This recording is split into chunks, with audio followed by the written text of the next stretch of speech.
Assalamu alaikum wa rahmatullah wa barakatuh. Hayyakumullah wa bayyakum. Welcome, dear brothers and sisters, inshallah, to our show. Last week we've been talking about the pillars of the salah. And if you remember, we said we have almost like 14 pillars, correct?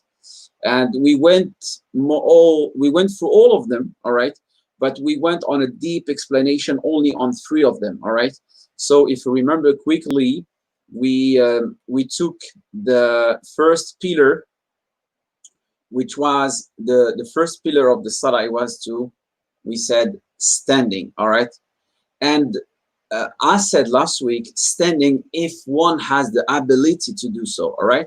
It means if you have the ability to do it, it means, let's say you have a valid excuse that you cannot stand in, all right? In that case, you can pray while you're sitting down, all right? In a sitting position. Let's say, for example, your doctor said you don't have to stand up for 2 weeks or 1 month or 3 months for medical reasons. In that case, you are allowed to pray in a sitting position, all right? Because you have a valid excuse, great? But if you don't have a valid excuse, the Salat al-Wajiba, the compulsory prayer, all right, Salat al-Wajib, when I say al-Dhuhr, al-Fajr, al-Dhuhr, Asr, Maghrib, Isha, these 5 prayers, they are min al-Wajibat, all right? These 5 prayers, you have to stand for these prayers. But the al-Nawafil, al-Nafila, okay, which one you do after Dhuhr, or after Maghrib, or after Isha, all this Nawafil, you have the choice. Whatever you pray them while you are standing up, and you will have the full reward. And if you are praying, and if you pray them while you are sitting down, and you have the ability to stand up, all right, you will have only the half reward of it, because you have the ability to stand up, but you chose to just do them while you're sitting down, all right? So make this small distinction, all right? But if you have a good and valid reason, whatever is Salat al-Fard, or whatever is a Sunnah or Nafila, if you have a valid reason, inshallah, you will have the full reward, all right? So just make sure that you understand this. Great. And after that, we went through, we said the takbir. The takbir was the 2nd pillar, all right? And we said the 3rd pillar is reciting Surah al-Fatiha, because we have a dalil, the hadith of Prophet said, La salata liman lam yaqra bi Surah al-Fatiha. So there's no prayer for someone who prays, all right, makes the salah and doesn't recite the Surah al-Fatiha, because of Surah al-Fatiha, to recite it, it's a pillar, all right? And any Muslim, whatever you are revert, wherever you're not an Arabic speaker, you have to know at least Surah al-Fatiha so you can pray, okay? And Surah al-Fatiha, it's a surah that we repeat more than 17 times at least a day, all right? At least, because we have 17 rak'ats per day. And during the week, you multiply by 7, it's like more than 129 times a week we repeat this surah, great? During the month, it's like almost, I would say, more than 500 times a month, all right? During the year, it's more than 6,000 times. You repeat the Surah Fatiha more than 6,000 times a year, all right? And let's say, mashallah, you've been praying for 10 years, 20 years, 30 years at least, all right? Let's say you've been praying all these years. So 6,000 multiplied by 10, it's like 60,000 times. You've been reciting, mashallah, in 10 years of salah, 60,000 times. In 20 years, more than 100,000 times, all right? And let's say you are in your late 60 or 70, all right? Maybe 500,000 or maybe 1 million times you've been reciting Surah al-Fatiha. But you see, the problem is not to recite Surah al-Fatiha, is to know the meaning of it and to understand it, all right?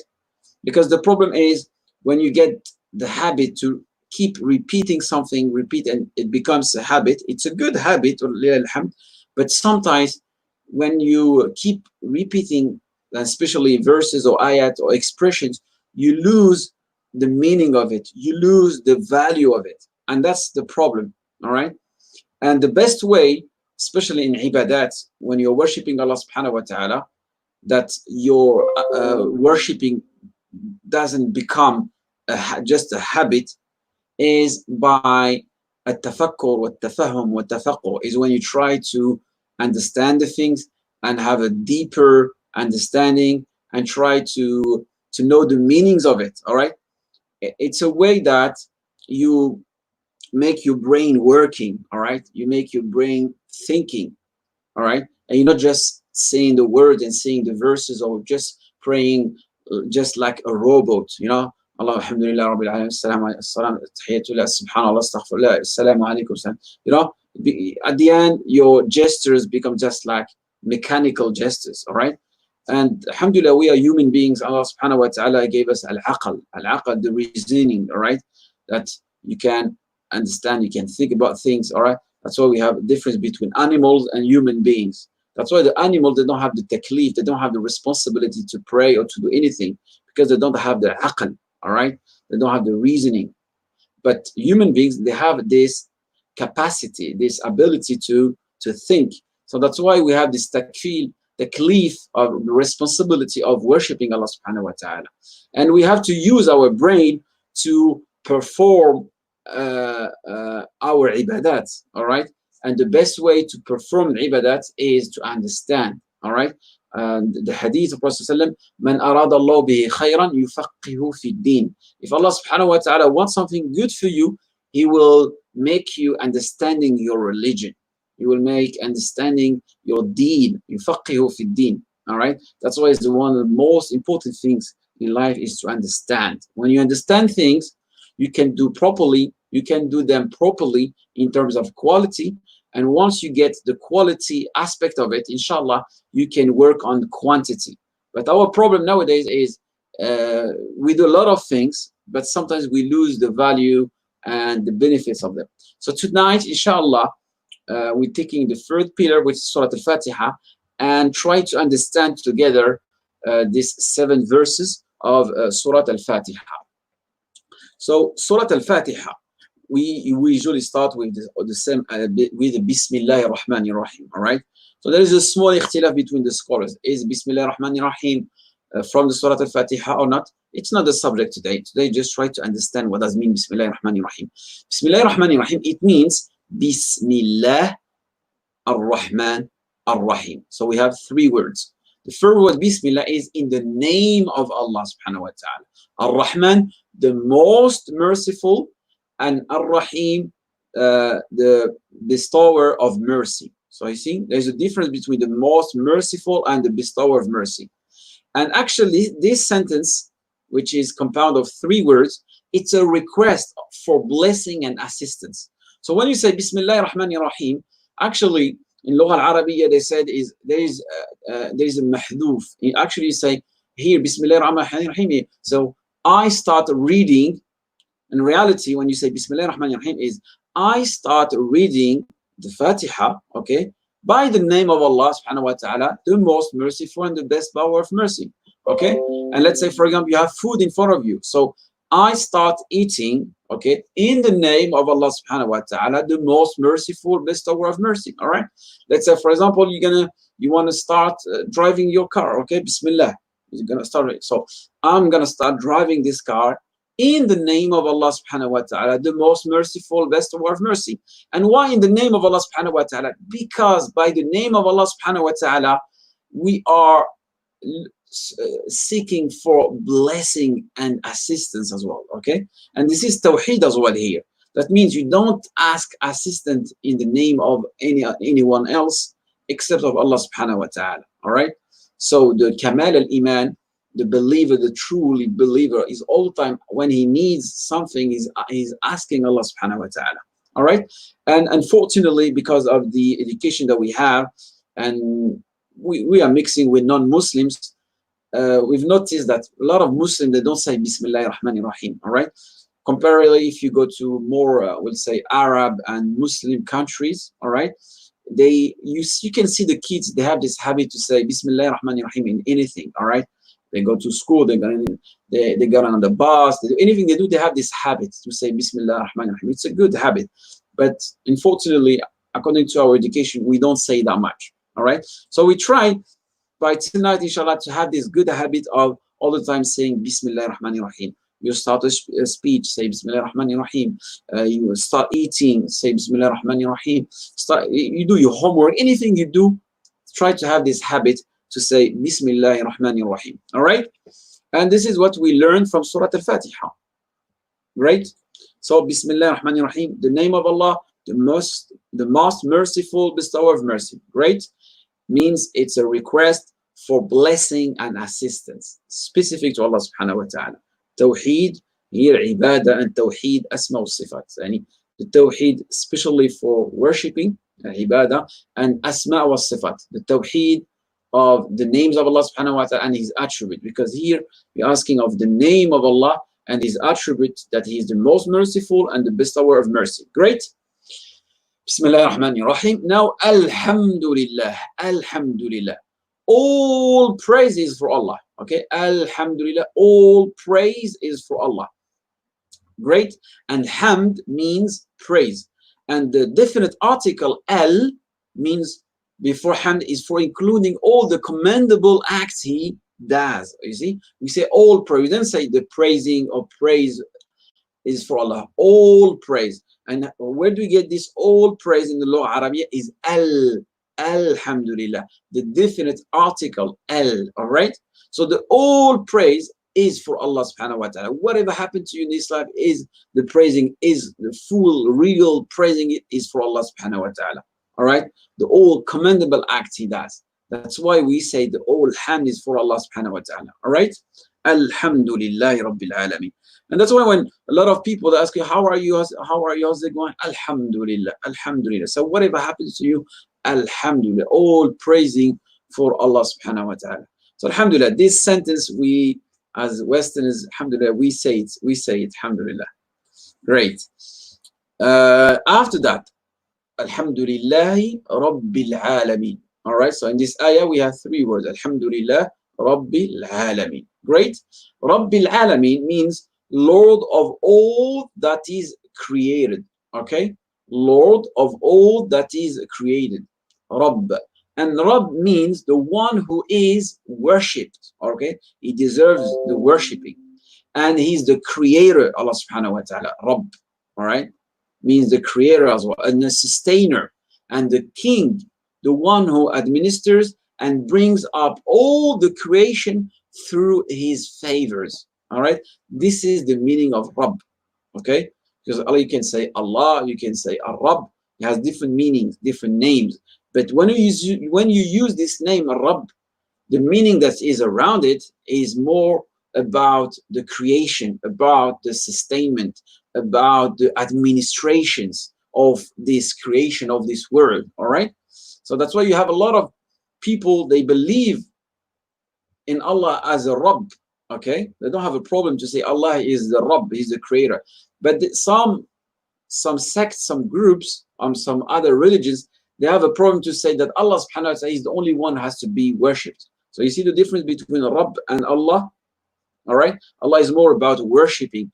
Rabb is more about the administrator, sustainer, the king, the creation. All right. And now the second part, Rabbil Alameen. Rabbil Alameen. What does it mean? Rabbil Alameen. So here, with regard to Al-Alameen, everything that is apart from Allah, then that is considered Alam. All right. So everything except Allah subhanahu wa ta'ala is Alam. All right. Your car is Alam. I am Alam. Your computer is Alam. Anything you see in this world is Alam. All right. And that's why Allah subhanahu wa ta'ala, He's Rabbul Alameen. Allah subhanahu wa ta'ala, He is the creator of all what you see in this life. So we say He's the Rabbul Alameen. Great. And He is responsible for the administration of all of these things, the sustenance of all of these things, this animal, this human being, the way that the universe moves and all of that. All right. And he is the Lord for everyone and everything. All right. And after that, we have Alhamdulillahi Rabbil Alameen, Ar-Rahman. All right. Ar-Rahman, Ar-Rahim. So you see, Ar-Rahman, Ar-Rahim, if we look at the roots of these words, we have the same roots, okay? Ra, Ha, Mim. Ra, Ha, Mim, all right? But the ending is different. One is Ar-Rahman, Alif, Nun, and what, the other one is Rahim, Im, Ya, and Mim. So here in Arabic language, we have a small distinction that we have to understand, all right?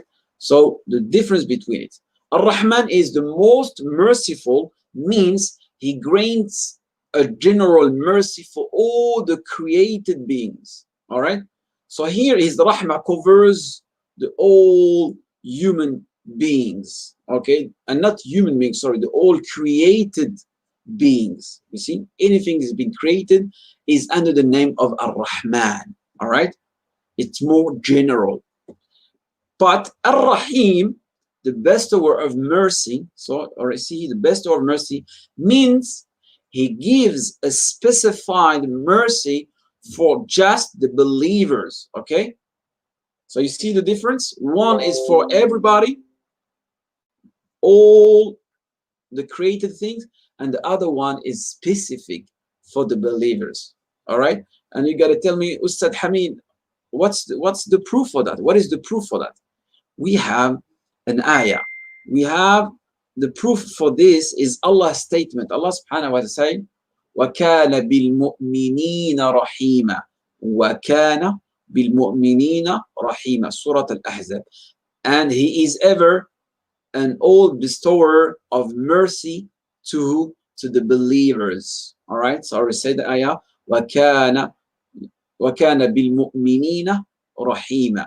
And he's ever an bestower of mercy to the believers, So he is specified. All right, great. So you see the difference between Ar-Rahman and Ar-Rahim. Perfect, great. And after that, we have the ayah after that is Alhamdulillah Rabbil Alamin Ar-Rahman Ar-Rahim, Maliki Yawmiddin, Maliki Yawmiddin. And here's a lot of people think Deen means religion here. No, in the Arabic language, Deen, all right, has different meanings. All right, so Malik Yawmiddin, Malik, he is the master. Malik, he is the master, he's the king. Okay, Yawm, here is the day, and Yawmiddin, it's the day of judgment. Very good, the day of judgment, Yawmiddin. Okay, so here it refers to the day of reward, of recompense, the day of accountability, all right? The day when everyone will be compensated for his deeds, all right? If they are good, they will be good for him. And if they were evil, then there will be evil for him, all right? So that's why we have to make a lot of efforts in this dunya. So in the day of the judgment, inshallah, ask Allah subhanahu wa ta'ala that will be compensated for our deeds, all right? And hoping that they will be good in that day. And here, what is the proof for that? All right, that Malik Yawmiddin, Yawmiddin is the day of judgment. Allah subhanahu wa ta'ala, وَمَا أَدْرَكَ مَا يَوْمُ الدِّينِ ثُمَّ مَا أَدْرَكَ مَا يَوْمُ الدِّينِ يَوْمَ لَا يَنْفَعُ مَالٌ وَلَا بَنُونَ. And the ayah in Arabic is, forgot the ayah. It's وَمَا أَدْرَكَ مَا يَوْمُ الدِّينِ ثُمَّ مَا أَدْرَكَ مَا يَوْمُ الدِّينِ يَوْمَ لَا يَمْلِكُ نَفْسٌ لِنَفْسٍ شَيْئًا يوم لا تملك نفس لنفس شيئا والأمر يومئذ لله والأمر يومئذ لله. So here, and what will make you know that the day of recompense is, again, what will make you know what the day of recompense is? It will be the day, see, Yawm ad-Din. Now we're going to have the explanation of the day. It will be the day when no person shall have power to do anything for another, and the decision that day will be wholly with Allah subhanahu wa ta'ala. Surah Al-Infitar. All right. So this is the meaning of the day of the judgment. That's the proof. If someone asks you, what's the proof of Malik Yawmiddin, that we have a day of judgment? Because Allah subhanahu wa ta'ala said in the Quran, the day when no person shall have power to do anything for another, and the decision that day will be wholly with Allah subhanahu wa ta'ala. All right. And there is also an hadith of the Prophet sallallahu alaihi wasallam who he said, the shrewd person is the one who subjects himself and works for what comes after death, okay? And the feeble person is one who allows his soul to follow its vain desires while aspiring for Allah to grant his ambitions, okay? The hadith have been reported by Ahmad and Tirmidhi, Ibn Majah, and Al-Hakim. So all this hadith, this ayah explain us the day of the judgment, where actions will be judged. All right. And after that we have Iyyaka na'bud. All right. Iyyaka na'bud. Iyyaka. We see Iyyaka in Arabic language means you alone. Iyyaka. Na'budu, do we worship. All right, meaning we don't worship anyone except you. Okay, and here it's a covenant, okay, an agreement between the servant and his Lord that will not worship anyone besides him. All right, so here is Tawheed Uluhiyya, Tawheed Uluhiyya, specific to the ibadah, to the worshiping. Great, and also you say another request, wa iyyaka nasta'in, and in you alone do we seek assistance. Okay, so here is another covenant between the servant and his Lord that will not seek the assistance of anyone besides Allah subhanahu wa ta'ala. All right, so that's why, dear brothers and sisters, when you have a request, even a request in this dunya, a job or anything else, try to get this habit to all the time ask Allah subhanahu wa ta'ala. Ask Allah subhanahu wa ta'ala. If you can't say it loudly, even with your heart, you know what I mean? That you make your heart connected to Allah subhanahu wa ta'ala in all your deeds and all your action during the day, that your heart is connected to Allah subhanahu wa ta'ala. When you request, you need assistance, you need whatever you need, is you ask Allah subhanahu wa ta'ala. All right? And after that, Allah subhanahu wa ta'ala said, Ihdina sirat al-mustaqim, guide us to the straight path. All right? Ihdina, guide us to the straight. Sirat, path. Sirat means path. Al-mustaqim, straight. Means direct us. Show us the way and keep us firm on the sirat, on the path. Meaning, what is the meaning of the path here? Is al-Islam. Okay? It also believed that it refers to the messenger, to the sunnah. All right. So the path, when you say ihdina sirat al-mustaqim, whatever, it could be Islam, it could be sunnah, it could be the prophet, because the sunnah leads you to the Islam, and the Islam is part of the sunnah. Yani both of them are complementary. All right. And that refers to the Quran. And all of these meanings are true. All right. And what is meant by mustaqim means straight, that which has no deviation in it. All right. And alhamdulillah, this is the reason why a lot of people choose our deen, because our deen is clear, the straight path. All right, there is no deviations in our religion, alhamdulillah. And sirata alladina an'amta alayhim, the path. So now he's going to explain. You see, the beauty of the Quran and the best tafsir of the Quran is when you have one ayah explains the other ayah. So here, if you ask someone, ihdina sirat al-mustaqim, what's meaning the sirat al-mustaqim? The ayah after will explain to you. Sirat alladhina an'amta alayhim, the path of those you bestowed your favor on, meaning the way of those who have received your bounty. Okay, and the proof for this is Allah saying, Allah subhanahu wa ta'ala. So we have another ayah is explaining this ayah. Who are these people that the path of those you bestow, those, who are these people? We have another ayah, Allah subhanahu wa ta'ala said, and whoever obeys Allah and the messenger, then will be in the company, and they will be in the company of those whom Allah has bestowed his favor. such as, who are there? Those, you see this article, those, the prophets, the first to believe in the prophets, the martyrs, the righteous, and how excellent these companions are. All right. And now Allah subhanahu wa ta'ala, what you will find in the Quran all the time, Allah subhanahu wa ta'ala is explaining you what are the good person and what are the bad person. What are the good actions, what are the bad actions. Allah subhanahu wa ta'ala in the Quran, He talks about the hellfire and talks about the paradise. So now He gave us in Surah Al-Fatiha who are the righteous people that we have to follow and then we have to be like them. Now Allah subhanahu wa ta'ala is warning us who are the bad person that we should not follow. All right, He say غَيْرِ الْمَغْضُوبِ عَلَيْهِمْ, not those who earn your anger.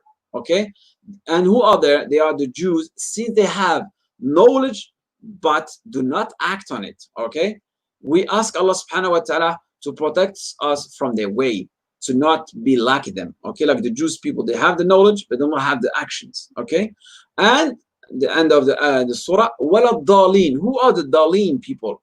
Nor all those who went astray. Okay, who are the people who went astray?